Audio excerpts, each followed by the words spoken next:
What's up, guys? This is One Concerned American. Thanks for listening to today's show. This is my second video on the Watchmen, and in this episode, I'm going to focus on the TV series.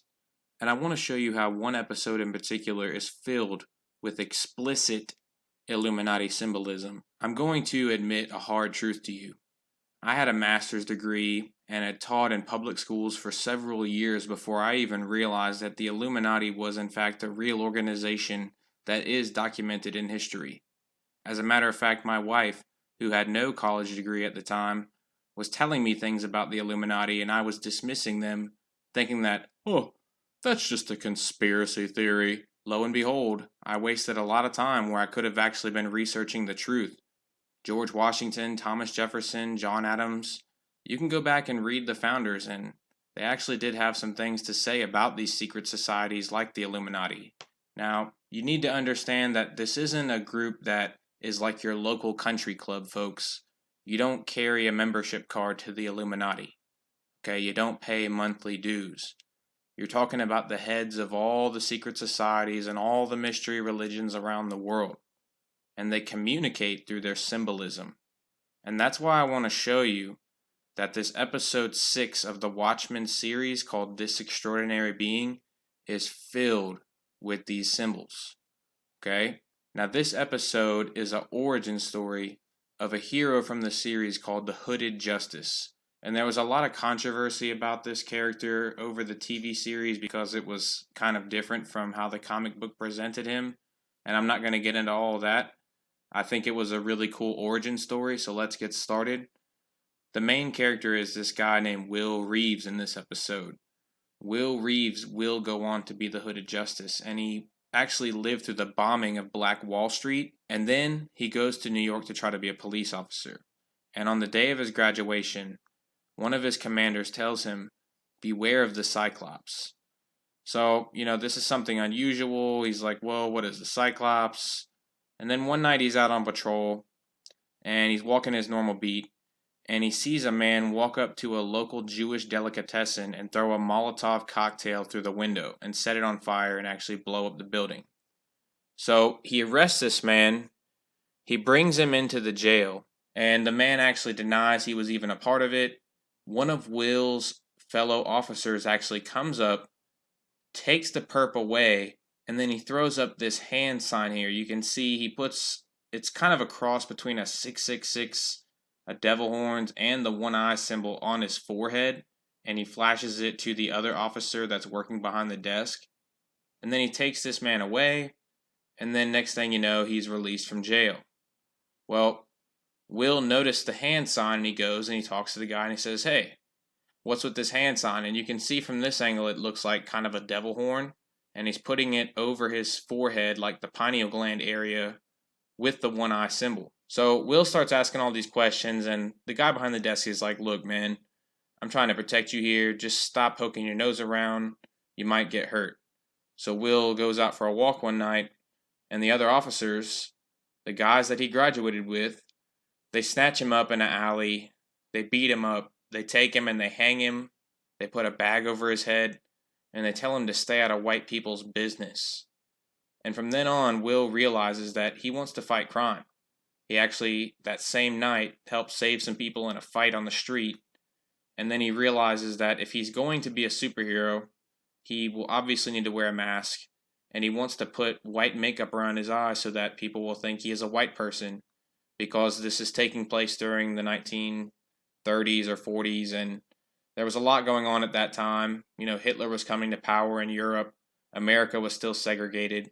So he didn't want to cause too much of a controversy. So he starts following around these cops that basically snatched him up that night. And he notices that they go to this local meetup. It's like the back of a grocery store. And he sees them throw up that hand sign on their foreheads. So then he gets inside of the back of this store. And there's a badass fight scene with these Ku Klux Klan members where he just basically beats the shit out of all of them. He finds this book on mesmerism. Now, if you don't know what mesmerism is, you need to spend a little bit of time looking into that. This was basically a theory that all humans, all living things have a fluid in their body, and you can be basically controlled through hypnotism. And, the theory basically held that some people have an animal type magnetism because they don't have as much blockages in their body of this magnetic fluid. And the whole theory was based on the idea that you could basically hypnotize people. So Will notices this book. He also notices a map where he sees this one eye symbolism. And then he finds this folder, again with the one eye. And the folder contains all this information about a vast, insidious conspiracy going on within New York. Will joins a group called the Minutemen. Okay? And these are basically a bunch of other white superheroes who are fighting crime in New York. And the guy to his right here, you can see his name is Captain Metropolis.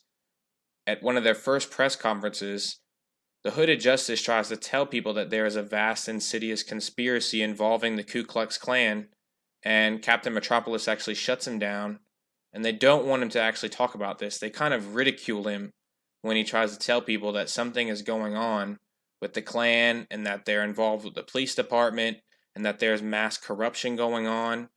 So Will tries to go and investigate this for himself. He actually kills the man who threw the Molotov cocktail into the delicatessen, and then he finds that he has a little factory. And when Will goes inside of this factory, he sees a bunch of film projectors, and here you can see I circled the film projectors have the one eye symbol on them. You see the plans for how to put the projectors together. You see small crystals that will be inserted into the projector. Will walks into a room where he sees one of his fellow police officers talking into a microphone and recording subliminal messages into a film. And you can see he says, "All black people are your enemy." He says, "Attack them." He says, "Do not bring harm to any white man, woman, or child." He says, "Do not stop until their blood covers your hands." And Will had actually been called to a scene earlier in this episode where a movie theater of people in Harlem had attacked each other. And when he tried to connect this to all the stuff he saw in the back of that grocery store, again, people ridiculed him. They thought he was just a conspiracy theorist. So Will, he's going to shoot this guy, but he realizes he's out of bullets. So he strangles him. And it's actually pretty satisfying. I mean, man, to see a real scumbag like that get taken out, to see some real justice. Because, if he would have been arrested and taken in, again, he would have just been let go, just like a lot of the politicians today. And then later on in that same episode, we see Will Reeves again as an old man in the present timeline of the show, throwing up the same hand sign as he identifies another member of the Klan before he kills him. Now, to connect this to the actual Illuminati, I want to talk about a man named Albert Pike for a second. If you go and look at American history, Albert Pike was a war criminal. He was a 33rd degree Freemason of the Scottish Rite. He is the only Confederate general to have a statue in Washington, D.C., and he is flat out associated with the Ku Klux Klan's founding. You can look at a book from 1905 called The Ku Klux Klan, Its Origin, Growth, and Disbandment by Walter Fleming, where he said that General Albert Pike, who stood high in the Masonic order, was the chief judicial officer of the Klan. And there are several other books. You can look this up on the website. It's called Freemasonry Watch, I think. They talk about multiple books that do implicate Pike in the founding of the Klan. And you can see that Pike even had a publication called the Memphis Daily Appeal in Tennessee, and he wrote an editorial on April 16th, 1868. He said, "We would unite every white man in the South who is opposed to black suffrage into one great order of Southern brotherhood." So his whole purpose in doing this, people, was to keep all the common folk divided. Again, Albert Pike was a 33rd degree Freemason of the Scottish Rite, and if you look into this degree, the literal motto of the Scottish Rite of Freemasonry is Order ab Chaos. This means order out of chaos, and what it means is that they keep us divided, they create a lot of agitation, they hope that we fight the government, they hope that we fight each other, they hope that we create chaos and kill each other so that they can swoop in and say that we need them to protect us, and say that we are the real criminals here. And that's the whole point. They would just want to keep us divided and create a new order out of all of the chaos. if you research it, guys, you'll find that Freemasonry is directly connected to the Ku Klux Klan, and there's multiple sources that will show you the connection between Freemasonry and the Illuminati. So I hope that you're researching all of this. The point of this video is not just to show you this symbolism, but also to say we need to get over this system and come together, guys. As long as there's this fake two-party system keeping us divided, we will always have reason to believe that it's fake and predetermined. So I hope that you're ready to just, put your petty differences aside and just unite with people. Share this information. Try to learn something. Let's all go out there and put our resources together and build something new. We don't need these scumbags that are in charge, guys. We can reject the system and build something ourselves. So I hope you'll join me. I hope you'll subscribe to the channel. I hope you'll give this video a like. And I hope that God blesses you and all your families. Thanks for watching.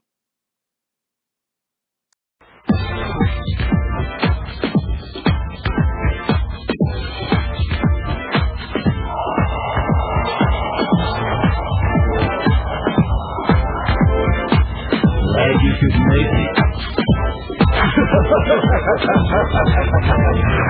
Welcome to the new world order.